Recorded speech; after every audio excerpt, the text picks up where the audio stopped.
Test 3. You will hear a number of different recordings, and you will have to answer questions on what you hear. There will be time for you to read the instructions and questions, and you will have a chance to check your work. All the recordings will be played once only. The test is in 4 sections. At the end of the test, you will be given 10 minutes to transfer your answers to an answer sheet. Now turn to Section 1. Section 1. You will hear a woman talking to a man about joining a drama club. First, you have some time to look at questions 1 to 6. Pause the recording for 30 seconds.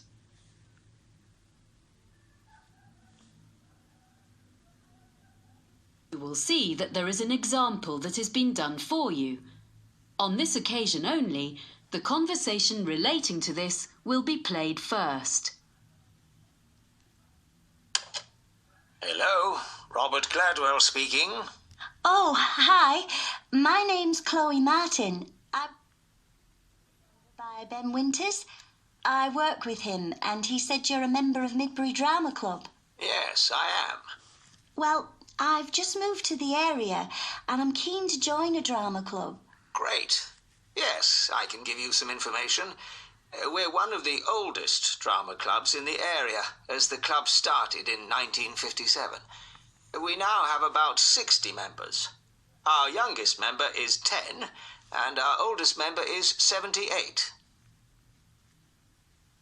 The year the drama club started was 1957, so 1957 has been written in the space. Now we shall begin. You should answer the questions as you listen, because you will not hear the recording a second time. Listen carefully and answer questions 1 to 6. Hello, Robert Gladwell speaking. Oh, hi. My name's Chloe Martin. I was given your name and phone number by Ben Winters. I work with him, and he said you're a member of Midbury Drama Club. Yes, I am. Well, I've just moved to the area, and I'm keen to join a drama club. Great. Yes, I can give you some information. We're one of the oldest drama clubs in the area, as the club started in 1957. We now have about 60 members. Our youngest member is 10, and our oldest member is 78. Oh, I think I saw a picture in the newspaper the other day of some of your members being presented with a prize. Yes, the youth section did very well in a competition and won £100, which will help with their next production. Anyway, tell me a bit more about yourself. Well, I've done a bit of acting. I was in a couple of musicals when I was at university, and a historical play more recently. We mainly do comedy plays. We get good audiences for that kind of thing. We haven't attempted a musical yet, but we might do one soon. Oh, when do you usually meet? On Tuesdays. Well, presumably I'll need to do an audition. Yes, there were a few auditions last Tuesday, and we'll be doing more at our next meeting, which is in 2 weeks' time. That's on Tuesday the 12th of March. There'll be another opportunity 2 weeks after that, which will be on the 26th of March. Oh, well, I can come to your next meeting, and if I don't get an acting part in a play, I'd be happy to help with something else. I've designed publicity before. Great. We're very short of people who can do that, so that would be really good. There are a lot of people who like making scenery, so we get plenty of help with that, but we haven't got enough people to do the lights at the moment. So if you think you can do that, or you have any friends who would like to, do bring them along. We can show you what to do if you haven't got any experience. I'll have to think about it. So, do you meet in the theatre? We do our performances in the Manor Theatre, but we only hire that for the nights of the actual performances. We meet to rehearse every Tuesday evening in the community hall. We rent a room there. Oh, I'm not sure where that is. I'll be coming by car because I don't live in the town centre. It's in Ashburton Road. As you're coming towards the centre, down Regent Street, you need to turn left at the crossroads. Oh, I know.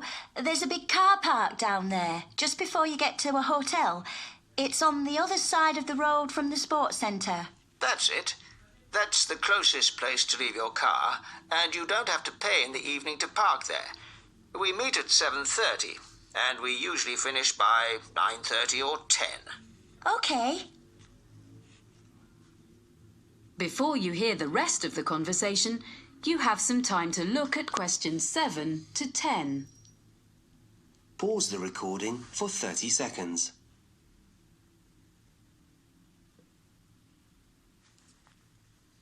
Now listen and answer questions 7 to 10.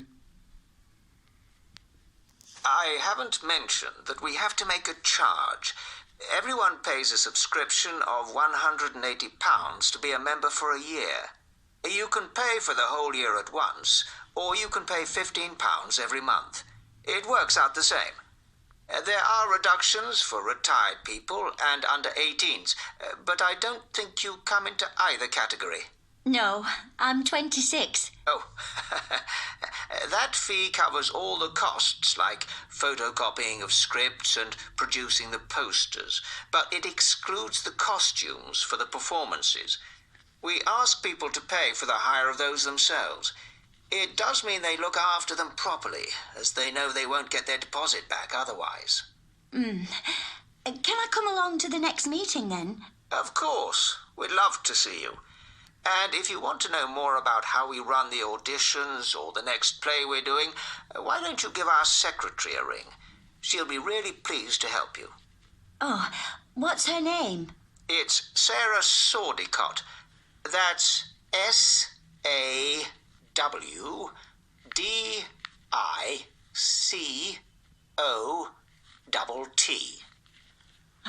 Got that. And her phone number? I've only got a mobile number for her. Just a minute. Let me find it. It's 07955 240063. Great. Thanks for your help. That is the end of section 1. You now have half a minute to check your answers. Pause the recording for 30 seconds.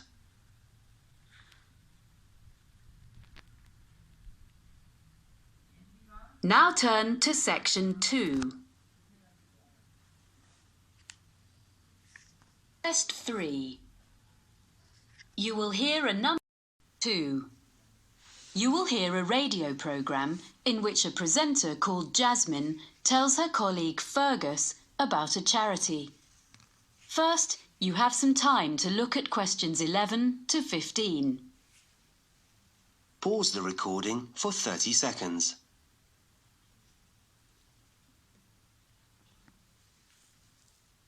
Now listen carefully and answer questions 11 to 15.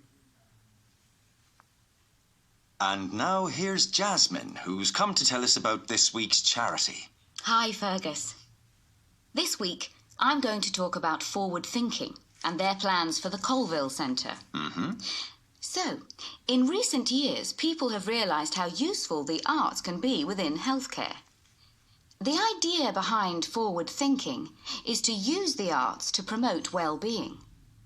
The charity develops projects for people with special needs and health problems, and also delivers training to healthcare professionals in using the arts, as well as supplying them with information and advice. Forward thinking doesn't just run art and craft classes to distract people who are ill or recovering from illness, but arranges longer-term projects and courses, as it's been shown that the arts can bring all sorts of positive changes in patients, including benefits such as shortening the length of stay in hospital and reducing the amounts of medicine they need. I see. Forward thinking has experience of working with a broad range of people, from young adults with learning difficulties to older people in homes or daycare centres and people with physical disabilities. The organisation's been around since 1986, and it gradually expanded during the 1990s. Then, in the new millennium, it was decided to find a memorable name. So it's been operating as Forward Thinking for several years. In fact, since 2005. It's quite a locally based charity, mainly for people in the southern part of this region, which includes all rural and urban communities outside the city of Clifton, which has its own organisation. There are, of course, some similar charities in other parts of the country, in London and so on. And what's the present fundraising in aid of? Yeah, well, the charity needs funding in order to buy the Colville Centre. This is a former village school, which was built in 1868. It was modernised and refurbished by the present owners last year, so it's ideal for art classes and for small social events, performances, seminars and so on. Forward Thinking is fundraising to purchase the building so they can use it to continue running classes and so on for the general public, and eventually also for some of the people they help. Before you hear the rest of the talk, you have some time to look at questions 16 to 20. Pause the recording for 30 seconds.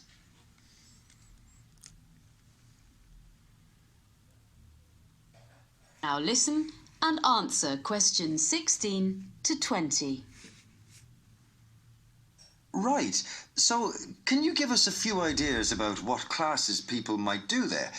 Is it all art classes? Well, there are some very good art classes, but there are lots of other things going on as well.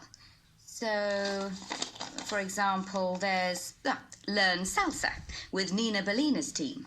They say that salsa is an easy dance to learn. It's also an excellent form of exercise, according to Nina. And that class is for both men and women, of course. It's ideal for beginners and what they call refreshers. That's £100 for 10 sessions. Then, another class is called Smooth Movers. It's with Kevin Bennett. And it's for you if you don't have the same energy levels as you used to when you were a teenager. It's a gentle exercise class, geared to the needs of whoever is in the group in a particular session. And Kevin is qualified to teach classes to people getting over injuries and so on, and balance training. That's £60 for 10 sessions. Then there's a day called Art of the Forest with Jamie Graham, where you discover Upper Wood, a short walk from the Colville Centre, and learn how to design in 3D with natural materials. It's an unusual and exciting way to be creative. Jamie is an artist with a background also as a country park ranger. Oh. For this day, youngsters must be accompanied by a parent or guardian, and the costs are adults, £40, under 14s, £10. But it's best value at £80 for a family of 4. The next one is The Money Maze, and this is a series of talks by Peter O'Reilly, an independent financial advisor. He gives advice on family finances, things like everything parents need to know about managing the costs of bringing up children, sending them to university, and actually also about care for elderly relatives. It's £10 per talk, which will all go to support Forward Thinking. And as a final example of what's on offer, there's Make a Play. That's for 8 to 14s. And this activity is such a hit that it usually sells out within days of being announced. Basically, what you do is write, rehearse, and perform a play in just 2 days. And it doesn't require any previous experience. I gather there's lots of fun and silliness along the way. And the best bit, perhaps, is that there's a performance for family and friends at the end. Oh. It's just £50 for 2 days. Pretty good range of activities, I think. And all raising money for a good cause. Yes. And the all-important contact details are... Section 3. You will hear 2 students talking to their tutor about a geography trip. First, you have some time to look at questions 21 to 26. The recording for 30 seconds.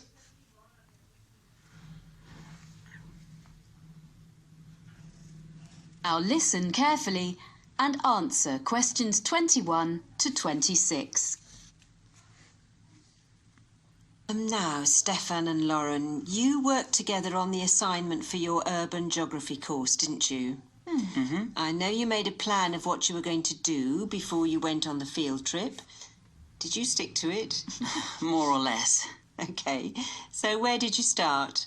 Well, first of all, we selected one area of the city to work in.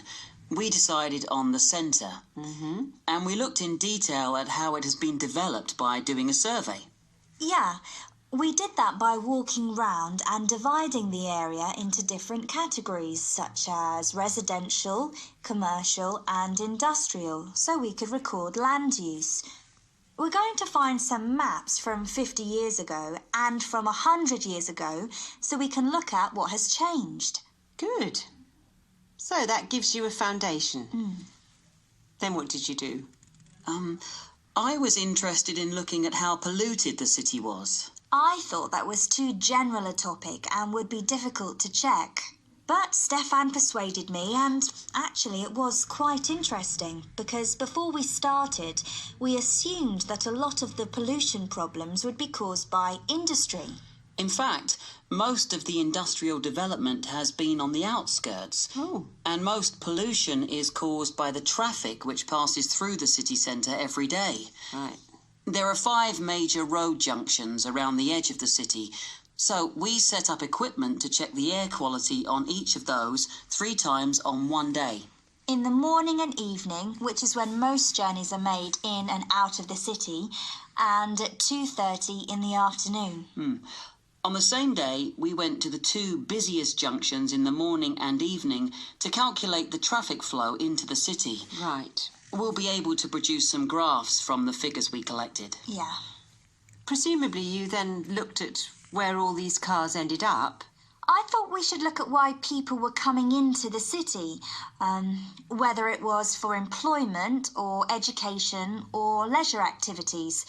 But Stefan thought that would be too difficult. Because most people were in cars, it would be hard to ask them. Yeah. So we decided to spend an afternoon examining the parking facilities available instead. We established the capacity of each car park, and we spent an afternoon counting cars in and out. So we have an idea of how long people spend in the city centre. So, do you have evidence that most journeys are made by car within the city centre? We checked local government statistics to see if that was true, but they were inconclusive. Everything is quite close together in the city centre, and there are wide pavements, so you would expect people to walk from one place to another. So we chose a number of locations and we noted how many pedestrians passed a particular spot. How did you choose where to do that? We stood at 2 places in the business district. One in the shopping area and the other was in an area where there are more tourists. Right. I thought it was really important to talk to people, so we carried out a survey on how people usually travelled into the city. We asked them about their usual means of transport. We found out that it varied according to why people were travelling. If they were employed in the city, they wanted to get there quickly. But if they were coming in for their leisure time, they didn't mind using the bus. That's all we had time for while we were there. Before you hear the rest of the conversation, you have some time to look at questions 27 to 30. Pause the recording for 30 seconds.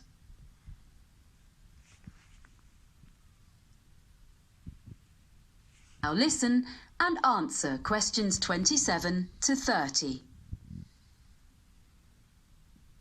Okay. So, shall we talk about what you're going to do next and how you're going to divide the tasks up? How are you going to present the data you've got? Well, some of the information can be presented as graphs or maps. I'm quite good at the software. You'd better do that then, Lauren. I'll help you check all the statistics before you start. Okay. It's good to present as much as you can visually. Is there anything else you can use as visuals? We've got a lot of photographs which we can go through. We both took them, so some will be duplicated. Oh, it's going to take ages to go through them all. Maybe one of us should just choose some. It's better if you collaborate. That way you'll end up with the best of what you've got. That's fine. We'll do that. And when the graphs and maps are done, you'll need to write a report, an analysis of the data. Will you do that together? I think that should be my responsibility if we're going to share the work out evenly. I can use some of Lauren's notes as well as my own. OK. And finally, you'll be presenting your project to the rest of the group in a couple of weeks' time. We thought it'd be better for Stefan to do that, as he's got more experience at that kind of thing. I would prefer to have input from both of you, as I have to do an assessment. We'll take turns then. We'll divide it into sections and talk about a few things each. Good. You'll find it easier, Lauren, than doing a presentation.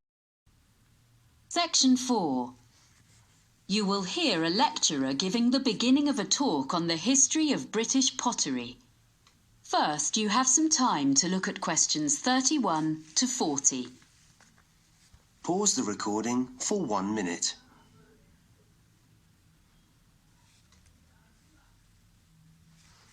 Now listen carefully and answer questions 31 to 40. Thank you for coming to this series of talks. Before I talk in detail about the experiments and innovations of the British ceramicists, I'd like to give you a summary of the social and manufacturing background in which they lived and worked. So, we're talking about England, or more specifically, the region known as the Midlands.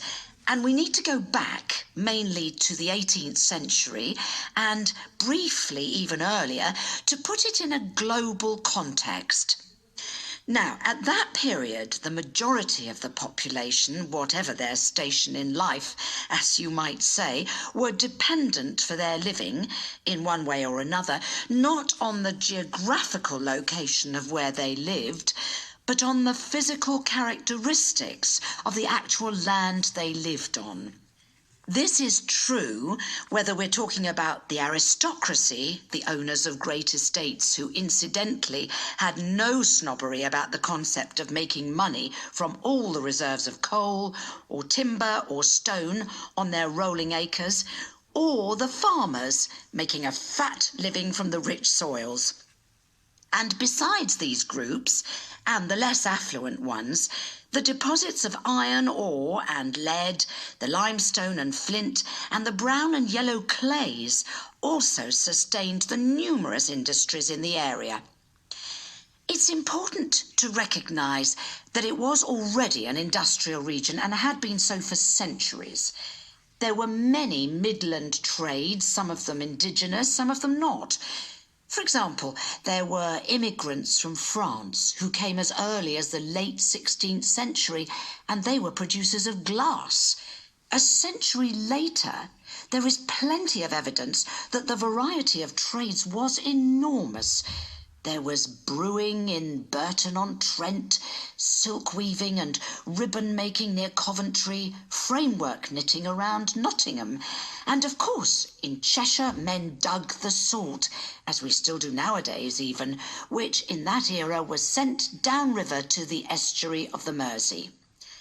Now, among these well-established trades, one of the oldest of the local crafts was pottery. As you will probably be aware, ceramics has always been a mix of science, design and skill. And a good potter is, in a sense, an experimental chemist, trying out new mixes and glazes and needing to be alert to the impact of changes of temperature on different types of clay. For 200 years, up to the time we are concerned with, potters had been making butter pots and pitchers and patterned plates, using the clay which was plentiful in the area where they lived, in a handful of North Staffordshire villages dotted along the low hills.